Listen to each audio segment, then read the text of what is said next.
자, SQLD 선행학습 시작을 하도록 하겠습니다. 이 선행학습을 하는 이유를 말씀드리려면은 우리가 이 SQLD 시험에서 어떤 내용을 시험을 보는지를 일단 알아야겠죠. 그래서 그 얘기를 잠깐 좀 먼저 드리겠습니다. 자, SQL 전문가 가이드라는 책이고요. 가격이 5만원입니다. 근데 전에도 말씀드렸지만은 이거랑 똑같은 내용이 우리 사이트에 있죠. 사이트에 있는데 그건 좀 이따 보도록 하고요. 요 내용에 보면은 그 SQL 전문가와 SQL 개발자 두 가지 자격증이 있는데요. 우리가 지금 볼 SQLD는 SQL 개발자 자격증입니다. SQL 개발자 자격증, SQLD 자격증 같은 경우에는 이 책을 보면 과목이 1, 과목 1, 과목 2, 과목 3 이렇게 세 과목이 있는데요. SQLD 같은 경우에는 과목 1, 과목 2 두 과목에 대해서만 필기 시험을 봅니다. 그래서 과목 1 데이터 모델링의 이해, 과목 2 SQL 기본 및 활용이 있습니다. 사실 이 SQL 기본 및 활용은 학교에서 수업 시간에 배우는 기본적인 SQL 수업과 거의 한 절반 이상 유사합니다. 보시면 아시겠지만 DDL, DML 이런 것도 있었고요. 웨어절, 함수, 그룹 바이 해빙 이런 것들이 있었고 조인, 서브 쿼리 이런 내용들이 있는데요. 그 외에 이제 수업 시간 다루지 못했던 TCL, 트랜잭션 컨트롤 랭귀지라든가 아니면은 계층형 지리 혹은 집합 연산자 그리고 윈도우 함수 이런 내용들이 좀 별도로 있는데 사실 SQL의 기본에서 크게 벗어나지 않은 내용이기 때문에 이 내용들을 알고 있다면 충분히 이해하실 수가 있습니다. 자, 문제는 요겁니다. 데이터 모델링의 이해. 자, 과목 1번. 데이터 모델링의 이해 요 내용을 보면요. 일단 데이터 모델이 무엇인지 그 데이터 모델링에 필요한 요소라고 할 수 있는 엔터티, 속성, 관계, 식별자 이런 내용들이 있는데요. 사실 이런 것은 기본적인 SQL을 학습할 때는 그렇게 공부를 하지 않은 내용이죠. 이건 이제 SQL보다 약간 더 고급의 내용이라고 할 수 있는 데이터베이스 설계 이런 것과 관련된 내용이고요. 그래서 우리는 수업 시간 때 이 내용을 배우지 않았습니다. 그래서 이런 내용들에 대한 일단 개념의 이해를 하고 있어야 될 거고요. 자, 그리고 제 2장이 좀 내용이 어려운데요.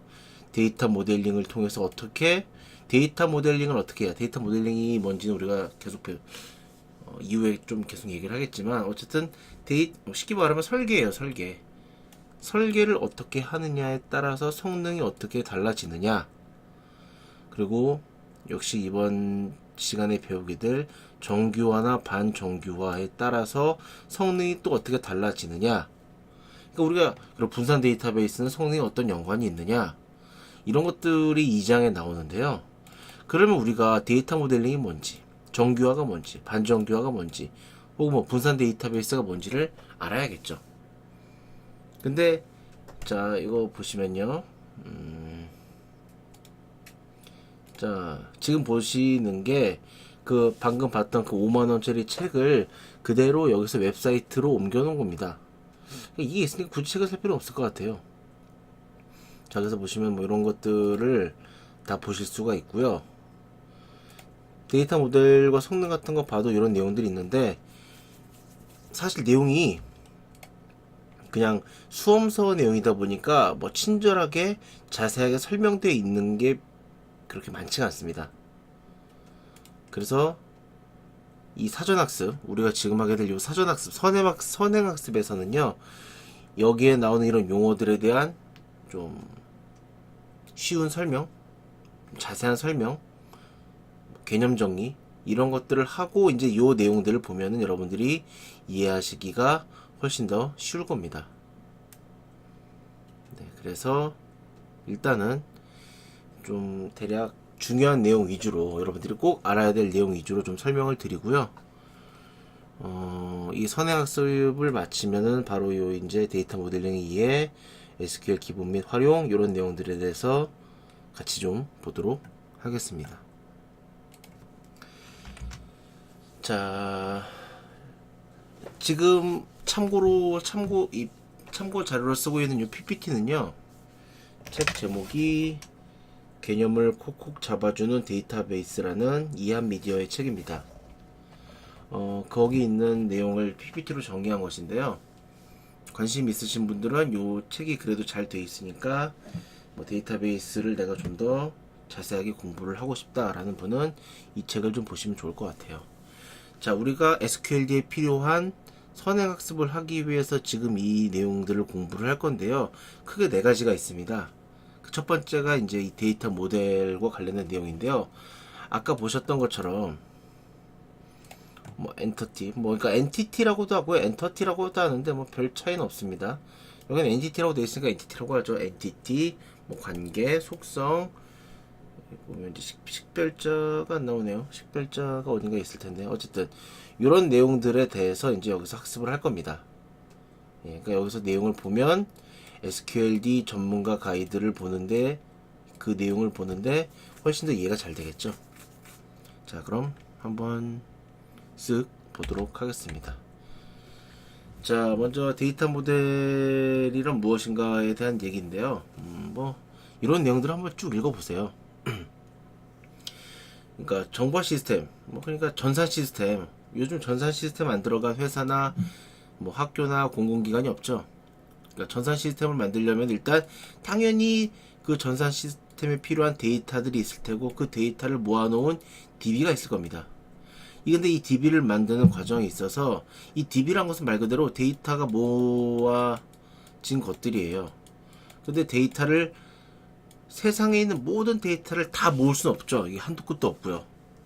그래서 그 중에서 우리 업무 혹은 우리의 일, 우리의 회사, 우리 조직과 관련된 데이터만 추출해서, 그러니까 그것만 이렇게 딱 뽑아서 그걸 가지고 DB를 만드는데요. 예, 그 DB를 만드는데 그 내용이 여기 있습니다. 그래서 다 할 수 없기 때문에 개념화, 단순화해서 표현한다. 이것이 정보화 시스템에서의 DB입니다. 그래서 이렇게 아까 말씀드렸죠. 개념화, 단순화, 뭐 추상화라고도 하는데요. 그렇게 현실 세계에 있는 데이터를 전부 다 데이터베이스화 시킬 수는 없고요. 우리가 필요로 한 데이터만 뽑아서 그거를 정리하는 것을 데이터 모델링이라고 합니다. 말 자체가 어려워요. 말 자체가 어려운데 필요한 것만, 우리가 필요로 하는 것만을 뽑는 과정을 데이터 모델링이라고 합니다. 자, 보신 것처럼 뭐 현실 세계에 뭐 이렇게 뭐 이따 배우겠지만 개념적 데이터 모델링, 논리적 데이터 모델링을 통해서 우리가 원하는 데이터만 뽑아내는 과정을 데이터 모델링이라고 보시면 되겠어요. 뭐 이런 건 넘어가죠. 크게 중요한 내용은 아닙니다. 이것도 뭐 말씀드린 대로 데이터 모델링을 하는 이유는 우리가 필요한 데이터를 추출해서 그것을 정확하게 분석하고 정리하는 것이 목적입니다. 자, 그럼 이 데이터 모델링에 필요한 이 요소들, 엔티티, 관계, 속성에 대해서 알아볼 건데요. 뭐 어떤 것, 관계, 성격 이렇게 되어 있는데 한번 보겠습니다. 예문이 있네요. 뭐 이도령과 성춘향이 있고 뭐 둘은 사랑하는 사이이다. 이도령은 키가 이렇고 성격이 이렇고 성춘향 키가 이렇고 이런 성격이다. 뭐 이런 내용이 있습니다. 자, 여기서 보시면요. 엔티티, 그러니까 업무와 관련된 어떤 것. 그러니까 쉽게 말씀드리면 테이블이에요, 테이블. 우리가 데이터를 저장을 할 때 뭐 학생, 아니면 뭐 교수, 아니면 뭐 자동차, 뭐 컴퓨터, 이런 각각의 데이터들을, 그러니까 흔히 뭐 이렇게 명사로 표현되어 있죠, 명사. 뭐 일과 관련된 어떤 하나하나의 개체를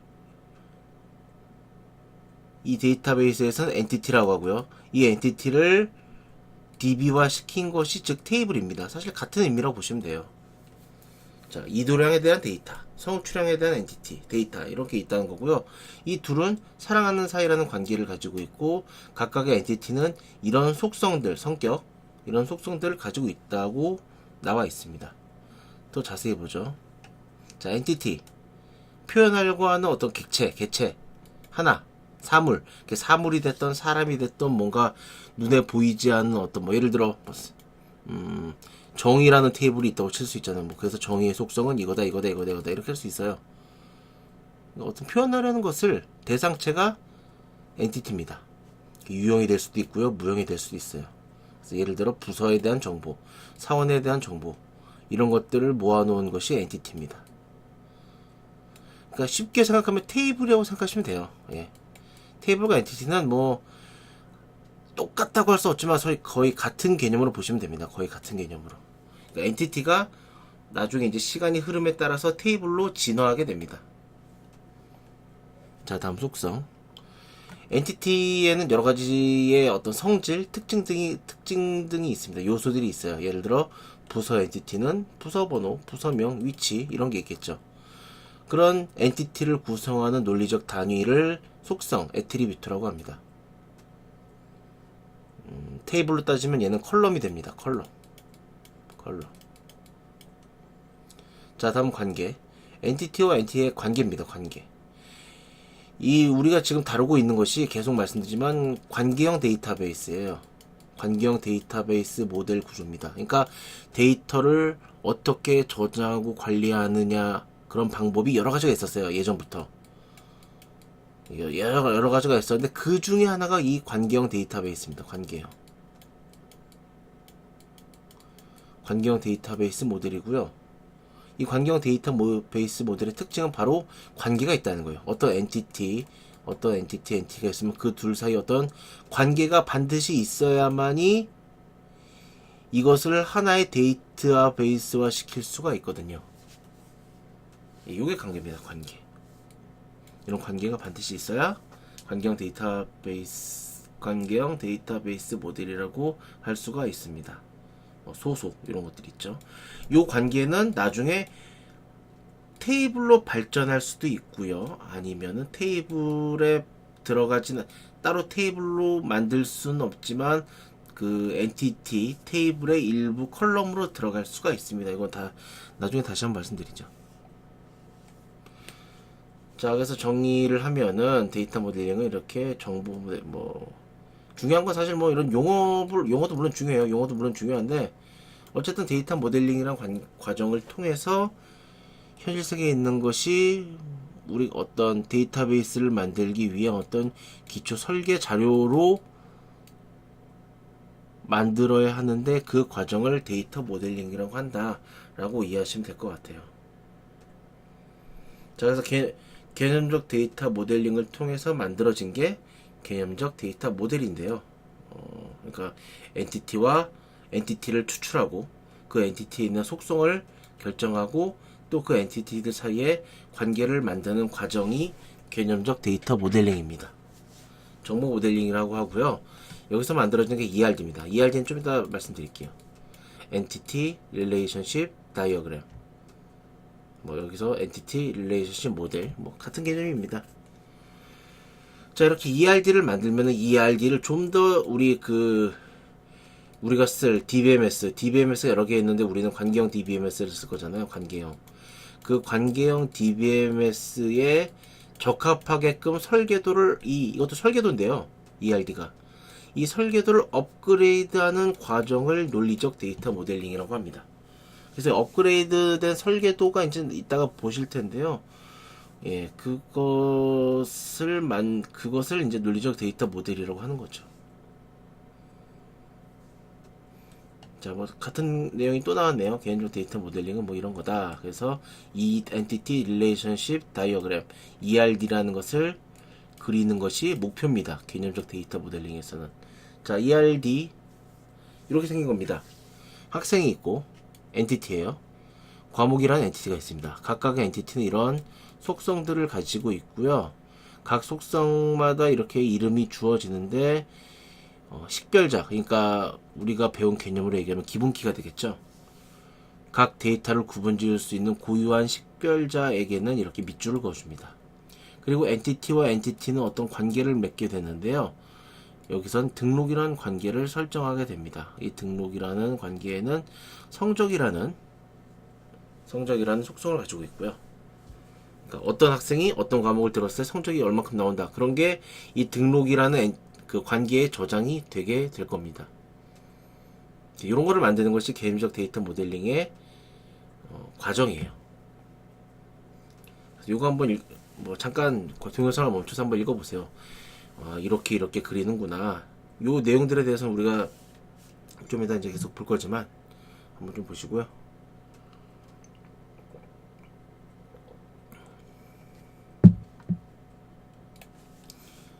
자, 여기 이제 보시면은 뭐 뭐야 이게 엔티티와 엔티티 타입 이런 것들이 나오는데요.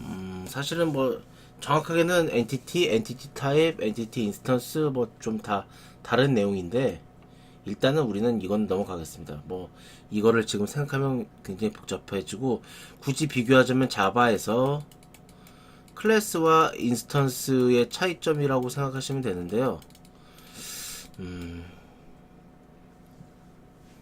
사실 뭐 이렇게 일단 시험에도 안 나오고 이게 중요한 내용이 아니니까 넘어가겠습니다. 요 내용. 자, 엔티티가 있고요. 그리고 이제 속성. 이거 계속 뭐 똑같은 게 반복이 되는데 속성은 엔티티에 포함된 이 컬럼들입니다. 컬럼들. 사실 예를 들어 사원이라는 데이터를 관리하기 위해서 엔티티, 즉 테이블을 만든다고 쳐요. 그럼 이 사원 엔티티에 사원 테이블에 어떤 데이터들을 저장할 것인가를 우리가 결정을 해야겠죠. 이건 정답은 없어요. 우리의 업무나 우리의 필요에 따라서 내용을 결정하는 것인데요. 정답이 없어요. 그래서 자, 우리 회사는 사원들에 대한 데이터를 이름, 주소, 주민번호, 취미, 소속 부서명만 저장할 거야 라고 정한 거예요. 이게 정답이 아니라 그냥 우리가 정한 거예요. 아닌데 다른 회사에서는 예를 들어 이름과 주민번호와 부서 코드만 받겠대요. 뭐 그래도 돼요. 네. 그러니까 사원이라는 이 사람인데 어쨌든 이 사원이라는 엔티티에서 만들어질 수 있는 속성이 사실 무궁무진해요.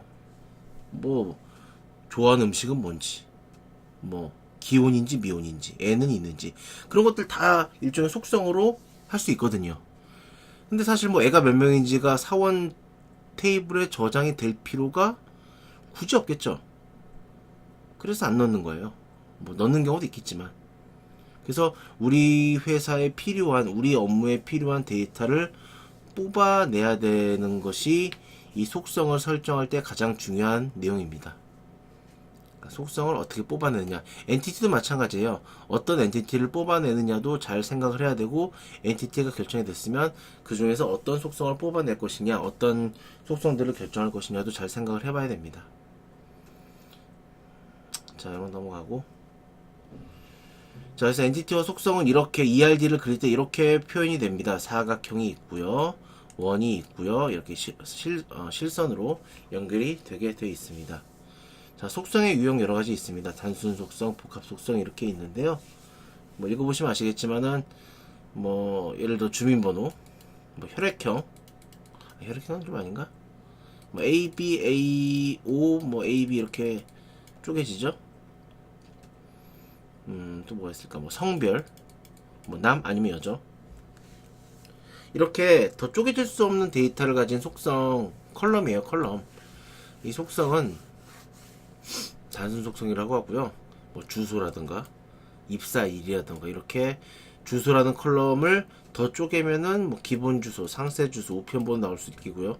입사일도 년, 월, 일로 쪼개질 수가 있어요. 이렇게 더 쪼개질 수 있는 속성을 복합 속성이라고 합니다. 자, 단일값 속성은 하나의 값만 갖는 거. 뭐 주민번호, 뭐 혈액형 이런 게 될 수 있겠죠. 예. 하지만 다중값 속성 이건 뭐냐? 예를 들어 A라는 사람의 취미가 요게 있고 요게 있고 요게 있어요. 즉 취미가 3개네요. 주민번호는 여러 개일 수가 없잖아요. 그럼 말이 안 되죠. 그러니까 하나의 값만 가질 수 있는 것은 단일값 속성. 어떤 속성? 예를 들어 취미라는 속성이 있으면 여러 개의 값이 들어갈 수가 있잖아요. 한 사람에 대해서. 그쵸? 이런 것들은 다중값 속성이라고 합니다.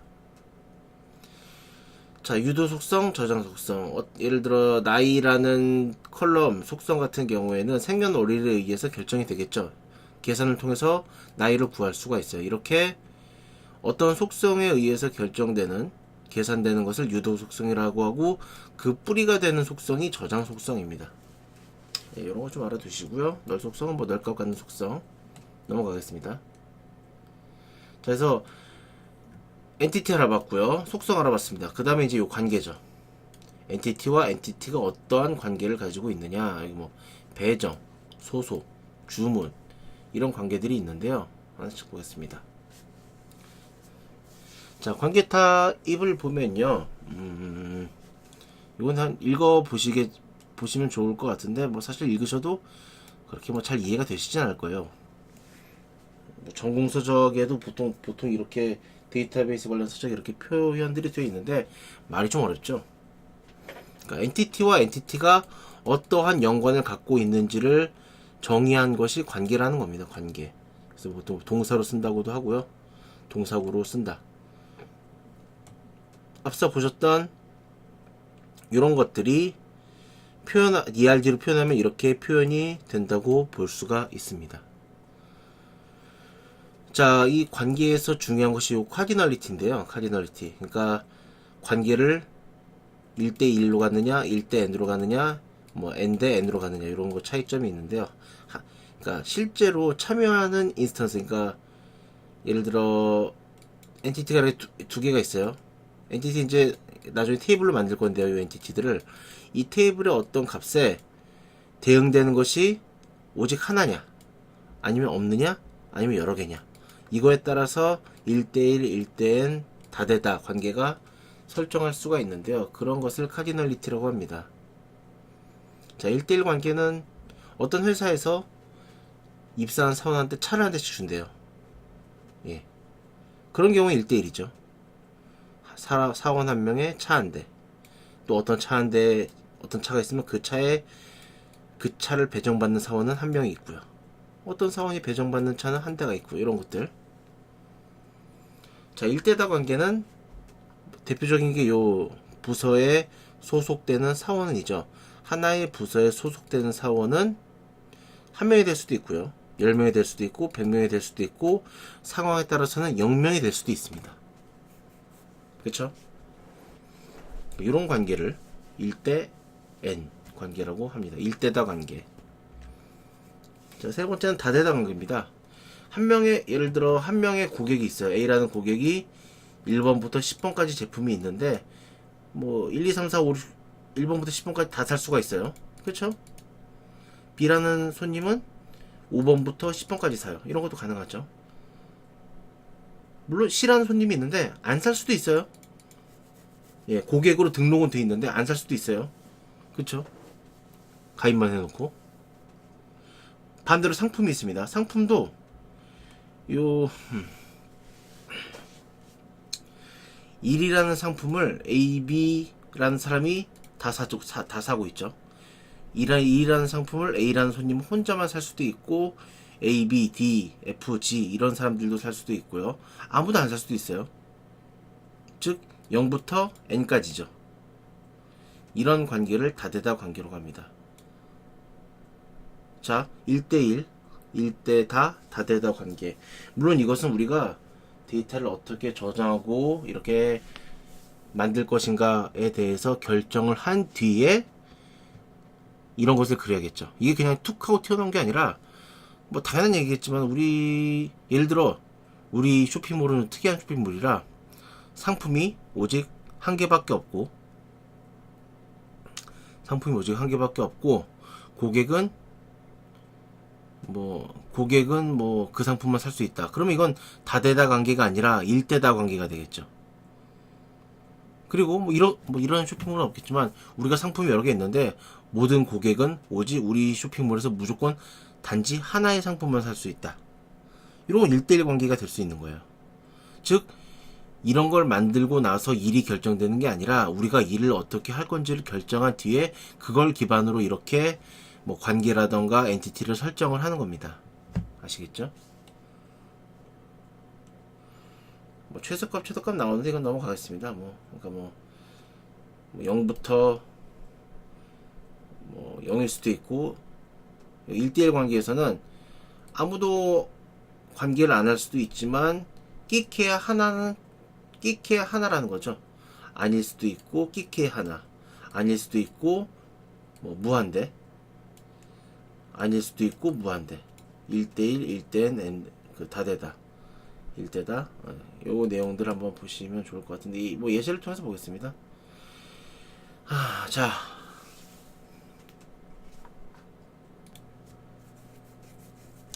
요 예제는 고객이 없는 신용카드는 발급될 수가 없어요. 그러니까 요걸 우리가 해석하자면 이렇게 해석할 수 있습니다. 고객이 없는 신용카드는 발급될 수 없고 한 사람의 고객에게는 무조건 하나의 신용카드만 발급이 된다 라고 이건 해석할 수가 있습니다. 그쵸? 고객 입장에서는 뭐 신용카드 안 만들어도 되는 거고, 신용카드 입장에서는 고객이 없는 신용카드 의미가 없는 거예요. 이건 발급되는 거잖아요. 없다가 발급되는 거잖아요. 1대1이죠. 이건 정확히 1대1 관계입니다. 하지만 고객 입장에서는 신용카드가 있을 수도 없고 없을 수도 있어요. 그냥 확보만 해놓은 고객이라는 거죠. 아직 신용카드가 없는. 그래서 0, 1로 쓰는 겁니다. 우리 고객이 되면 무조건 디폴트로 신용카드가 자동으로 발급된다. 그럼 이게 0, 1이 아니라 1, 1이 될 수도 있겠죠. 자, 다음은 이제 키인데요. 키. 식별자라고도 합니다. 예. 각각의 데이터를 구분 지을 수 있는 속성을 이제 키라고 하죠. 그래서 이런 사원번호, 기본키 이렇게 될 수 있고요. 강한 엔티티와 약한 엔티티란 게 있는데요. 강한 엔티티는 부모입니다. 약한 엔티티는 자식 엔티티입니다. 혹은 종속, 노예 같은 존재예요. 약한 엔티티가 강한 엔티티에 이렇게 부하로 존재합니다. 기생수예요. 이 강한 엔티티가 있어야만이 얘가 존재를 하게 됩니다. 예를 들어보죠. 어떤 회사에서 사원이 있고요. 사원들의 가족들에게 보험을 대신 들어주겠대요. 아니면 뭐 돈을 좀 준다던가. 그래서 부양 가족에 대한 테이블이 필요해요. 그래서 이렇게 만들었어요. 이렇게 부양 가족에 대한 데이터 이렇게 만들었어요. 뭐 지금 이걸로 봤을 때는 이 사람들의 예를 들어 김사랑의 부양 가족이 누군지 알 수는 없지만 어떻게 이렇게 만들었어요. 이렇게 만들었을 때 요거는 그냥 말 그대로 정규 엔티티예요. 근데 이 부양 가족은 이 사원 엔티티에 말 그대로 종속돼 있어요. 무슨 말이냐? 예를 들어 신규 사원이 입사를 하면 여기 이제 데이터를 추가할 수가 있죠. 이건 특별할 게 없어요. 근데 뜬금없이 부양 가족을 추가한다, 이건 말이 안 돼요. 왜냐면은 여기에 관계돼 있는 사람은 여기에 추가할 수 있기 때문이죠. 예를 들어 이병헌이 퇴사했어요. 그럼 더 이상 우리 김사랑이 퇴사했어요. 그럼 더 이상 우리 직원이 아니기 때문에 이 사람들의 부양 가족 데이터도 지워줘야 돼요. 얘네 지워지는 거죠. 얘네 지워야겠죠. 그러니까 이거에 의해서 얘네들도 같이 생사가 결정이 되는 겁니다. 그래서 얘가 강한 엔티티, 얘가 약한 엔티티가 되는 거지요. 이것들도 물론 관계를 맺을 수 있고요. 이따가 뭐 이걸 이제 제대로 테이블을 만든다면은 여기에 뭐 사원 번호 같은 게 있어야겠죠. 사원 번호가 있어가지고 김철수, 김우정, 김평화, 이지수의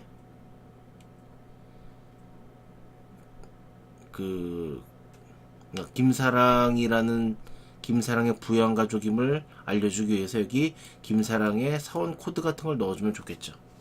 사원 번호. 자, 그래서 이제 구별자 나왔고요.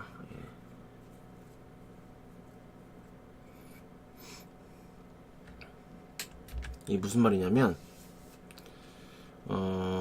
그래서 아까 보신 것처럼 부양가족이라는 요 약한 엔티티는 네모칸이 두 개 쳐져 있습니다.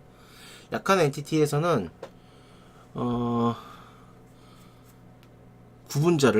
구별자, 그러니까 식별자를 이름으로만 할 수는 없어요. 왜냐면 뭐 부양가족들의 데이터를 쫙 모으다 보면 동명이인도 있을 수 있고요. 그래서 어떤 사원의 부양가족이냐가 있어야만이 이게 정식으로 할 수 있는데, 그래서 이런 것 같은 경우에는 이런 거 같은 경우는 이렇게 사원 번호와 이름이 함께 합쳐져야만이 부양가족의 데이터를 구별해 줄 수 있습니다. 그래서 이런 것들, 부양가족의 이런 키 같은 경우에는 앞서 봤던 것처럼 부분키라고 합니다. 네, 보시고요. 자, 이지의관계, 상속관계인데요. 학생이라는 엔티티로부터 파생되는 것들이에요. 재학생, 휴학생, 졸업생. 당연히 이 재학생, 휴학생, 졸업생은 학생 엔티티의 속성인 학번, 이름, 학과를 전부 다 일단 기본으로 갖고 있어요. 근데 거기에 추가로 뭐 휴학 날짜, 휴학 번호, 뭐 졸업 날짜, 졸업 번호 이런 게 추가될 수 있겠죠. 근데 근본은 얘예요. 이거 이제 뭐 우리 프로그래밍에서는 상속받는다라고 보통 얘기를 하는데, 예, 이런 관계를 이지의 관계라고 합니다. 엔티티가 여러 개 있어요. 자, 논리적 데이터 모델링은 아까 만든 이런 ERD를 우리 DBMS에 맞게 좀 더 업그레이드하는 과정을 논리적 데이터 모델링이라고 합니다. 그래서 여기서 만들어지는 것은 사실 뭐 계층, 네트워크 데이터 모델 이런 게 있는데 이건 넘어갈게요. 사실 뭐 그게 지금 쓰이지도 않고 중요하지도 않으니까 넘어가겠습니다. 그래서 관계 데이터 모델링을 이렇게 만들어야 되는데 이렇게 뭐 표를 통해서 만드는 방법도 있고요. 그러니까 방법이 여러 가지예요. 논리적 데이터 모델을 표현하는 방법이 이렇게 스키마라고 해서 이렇게 뭐 그냥 표 형태로 정리하는 방법도 있고, 더 많이 쓰이는 게 정보공학 표기법이라고 해서 I 표기법이라고 해서 엔티티 이름, 아까는 그냥 엔티티 이름과 속성과 관계만 이렇게 표현을 했었는데 여기서는 좀 더 업그레이드해서 뭐 카디널리티 1대1 관계, 1대4 관계도 좀 더 좀 직관적으로 표현을 했고요. 그리고 이제 외래 키에 대한 설정도 했고 기본 키에 대한 설정도 정보공학 표기법으로 이렇게 표시가 할 수가 있습니다. 그러니까 ERD를 논리적 데이터 모델링이 거쳐지면은 이렇게 정보공학 표기법 등으로 표현할 수가 있습니다. 자, 일단 첫 번째 챕터가 마쳤고요. 뭐 내용이 더 길어지면 힘드시니까 일단 여기서 잠깐 쉬었다가 두 번째 챕터 내용을 같이 보도록 하겠습니다. 예, 수고하셨습니다.